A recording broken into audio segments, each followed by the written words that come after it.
Good morning student. Class 12th व्यावसायिक अध्ययन में हमारा चैप्टर नंबर 9 चल रहा था, व्यापारिक विधि एवं अनुबंध अधिनियम, business law and contract act, जिसमें हमने विधि और संनियम क्या होते हैं, उनका क्षेत्र क्या होता है, ये हमने समझने का प्रयास किया। साथ ही में हमने उनके व्यापारिक विधि के स्रोतों के बारे में जानकारी हासिल की और लास्ट लेक्चर में हमने जानने की कोशिश की कि अनुबंध क्या होता है, उसकी परिभाषाएं क्या है और एक सूत्र के माध्यम से अनुबंध के आवश्यक तत्वों को भी मैंने समझाने का आपको प्रयास किया था। ठीक है, अब आज हम चल रहे हैं, इसी को कंटिन्यू करते हैं कि वैध अनुबंध के लक्षण या आवश्यक तत्व क्या होते हैं। ठीक है, उसमें सबसे पहला पॉइंट हमारा आता है कि एक वैध अनुबंध के अंदर निम्नलिखित लक्षणों का होना आवश्यक है। इनमें किसी भी एब्सेंस से ये अवैध अनुबंध कहला सकते हैं। तो पहला हमारा है 2 या 2 से अधिक पक्षकारों का होना।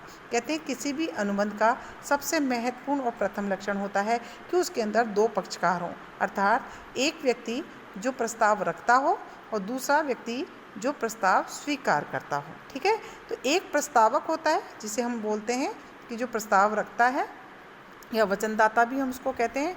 दूसरा होता है प्रस्ताव को स्वीकार करने वाला, यानी वचन ग्रहीता कहलाता है।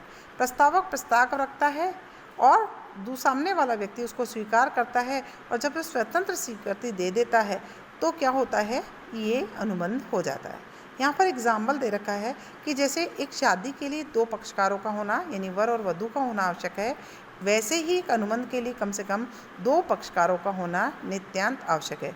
जैसे कि मकान मालिक को ले लेते हैं या बीमा अनुबंध को ले लीजिए, तो उसमें बीमित और बीमाकर्ता होता है। मकान का जो होता है एग्रीमेंट, उसमें मकान मालिक और किराएदार एग्रीमेंट करते हैं। तो ये कहने का मतलब है कि कम से कम 2 पक्षकार, 2 या 2 से अधिक पक्षकार के हुए बिना कोई भी वैध अनुबंध नहीं हो सकता। दूसरा है ठहराव का होना। ठहराव का होना अनुबंध के लिए एक दूसरा महत्वपूर्ण लक्षण है। कहते हैं किसी भी वैध अनुबंध के निर्माण के लिए 2 पक्षकारों के बीच क्या होना चाहिए, ठहराव होना चाहिए। ठहराव का जन्म कब होता है, जब एक व्यक्ति दूसरे व्यक्ति को प्रस्ताव रखता है तो दूसरा व्यक्ति उसको क्या दे देता है, स्वीकृति दे देता है, तो वो क्या होता है, ठहराव बन जाता है, यानी दोनों के बीच सहमति हो गई।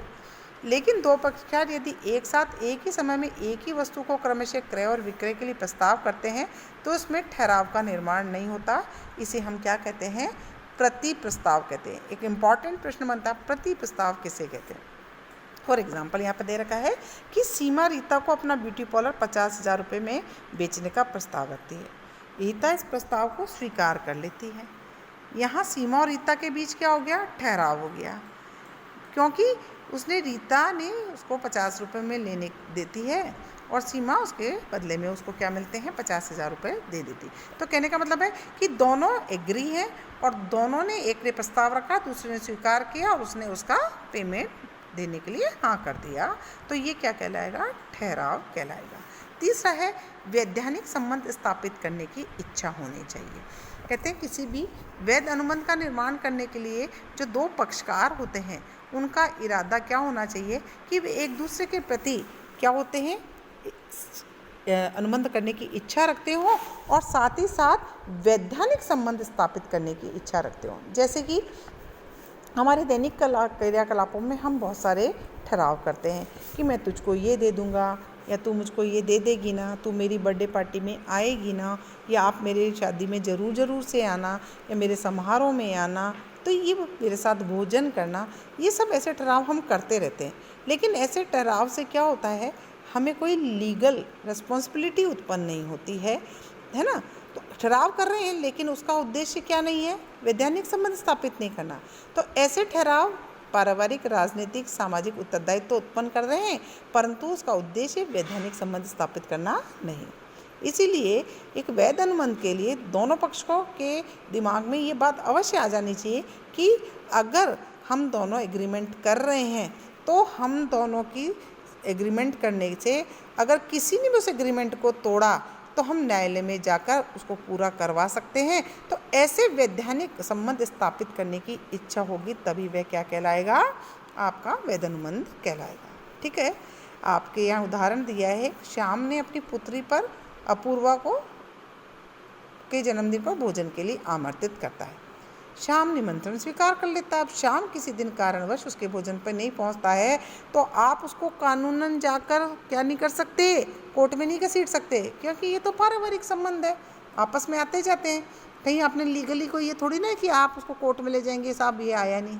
तो ये वैधानिक अनुबंध स्थापित करने के लिए नहीं किया गया ठहराव है, तो ये वैधानिक नहीं कहलाएगा। फिर आता है पक्षकारों में अनुबंध करने की क्षमता होनी चाहिए। कहते हैं ना कि जो भी अनुबंध करने वाले पक्षकार हैं वो क्षमतावान होने चाहिए, यानी कि वो 18 वर्ष से अधिक की आयु के होने चाहिए, पागल नहीं होने चाहिए, स्वस्थ मस्तिष्क होने चाहिए, किसी भी प्रकार से कानूनन उसको दोषी ठहरा नहीं दिया गया, यानी चोर मुजरिम कानून द्वारा अयोग्य घोषित न किया हुआ व्यक्ति ही क्या कर सकता है, वैधानिक अनुबंध करने की क्षमता रखता है।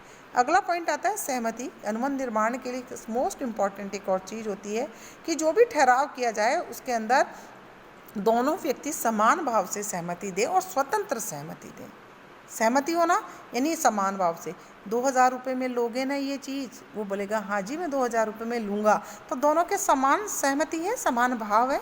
और अगली है स्वतंत्र सहमति होनी चाहिए कि किसी भी प्रकार का दबाव लेकर किसी से स्वीकृति हासिल करना अवैध माना गया है। शारीरिक मानसिक धोखाधड़ी गलती से आप अगर किसी भी प्रकार से दबाव में आकर किसी को स्वीकृति देते हैं तो उसे स्वतंत्र स्वीकृति नहीं मानी जा सकती, यानी स्वीकृति होनी चाहिए उत्पीड़न, अनुचित प्रभाव, कपट, मिथ्यापूर्ण गलती पे प्राप्त नहीं होनी चाहिए। फिर आता है वैधानिक प्रतिफल होना चाहिए, यानी जब भी हम अनुबंध करें तो उसके लिए अनिवार्य है कि कुछ के बदले में कुछ अवश्य हो, यानी प्रतिफल के बिना अनुबंध वैलिड नहीं माना जाता है। अगला है वैधानिक उद्देश्य होना चाहिए। कोई इलीगल उद्देश्य मारने के लिए सुपारी दे, जैसे कि मैं तुझे 10 लाख रुपए दूंगा जैसे इसको मारा, तो अगर आपने ये इसके लिए कॉन्ट्रैक्ट किया है तो ये गलत है, ये अवैध कॉन्ट्रैक्ट होगा। वैधानिक उद्देश्य होना चाहिए जो राजनियमों में यानी सरकार के कानून के अंदर उसे उचित उद्देश्य से माना गया हो, वैधानिक करार न दिया गया हो, लोकनीति के विरुद्ध नहीं हो। ऐसे ही उद्देश्य वाले जो अग्रीमेंट्स होते हैं उसे हम वैधानिक मानते हैं, यानी उद्देश्य आपका लीगल होना चाहिए। निश्चितता होनी चाहिए अनुबंध के अंदर कि आपकी शर्तें क्या हैं, कब देंगे, स्थान, समय, तारीख, प्रकृति, तरीका, ये सब निश्चित होने चाहिए। अनिश्चितता का यहाँ पर कोई कार्य नहीं होना चाहिए। निष्पादन की संभावना नेक्स्ट पॉइंट होता है। किसी भी वैध अनुबंध के लिए ठहराव के निष्पादन होने की संभावना भी होनी चाहिए। अगर संभव नहीं है निष्पादन की तो ऐसे ठहराव क्या हो जाते हैं, व्यर्थ हो जाते हैं। ठीक है, कुछ ठहराव ऐसे होते हैं जो प्रारंभिक तो क्या होते हैं कि संभव होते हैं, लेकिन कुछ समय पश्चात जब निष्पादन की बारी आती है तो वो क्या हो जाते हैं, निष्पादित करने योग्य नहीं होते हैं। जैसे एग्जाम्पल के लिए कि मैंने मेरी बेटी का संबंध सामने वाले के लड़के से तय किया क्योंकि तब मेरी बेटी सही सलामत थी, लेकिन जब शादी के समय आया और मेरी बेटी की डेथ हो गई तो ये निष्पादन करने का अनुबंध हो ही नहीं सकता, क्योंकि शुरुआत में निष्पादन करने योग्य था क्योंकि मेरे पास मेरी बच्ची थी, लेकिन जब मेरी बच्ची अगर उसकी डेथ हो जाएगी तो मैं आपके बच्चे से उसकी शादी नहीं कर सकती हूँ। तो निष्पादन होने की संभावना भी एक महत्वपूर्ण लक्षण होता है एक वैध ठहराव में। फिर आता है अगला पॉइंट जो है ठहराव स्पष्ट रूप से व्यर्थ ठहराव ना हो। अनुबंध जो किया जाता है उसमें कुछ ठहराव स्पष्ट रूप से व्यर्थ घोषित किए हुए होते हैं। कोई भी ठहराव उन ठहरावों में से है तो वह कभी भी वैध अनुबंध नहीं हो सकता है। जैसे बिना प्रतिफल के ठहराव, अव्यस्त व्यक्ति द्वारा किया गया ठहराव, पागल व्यक्ति द्वारा किया गया ठहराव या कोई अवैधानिक उद्देश्य से किया गया हो, तो ऐसे ठहराव कभी भी अनुबंध नहीं बन सकते हैं। और सबसे अंतिम पॉइंट जो हम पढ़ने जा रहे हैं वो है वैधानिक औपचारिकताओं का पालन। अनुबंध हमेशा लिखित साक्ष्यों द्वारा प्रमाणित होना चाहिए, रजिस्टर्ड होना चाहिए। किसी अधिनियम में ऐसा अनिवार्य कर दिया गया है तो उसकी सारी फॉर्मेलिटीज़ को पूरा करते हुए किया जाना चाहिए।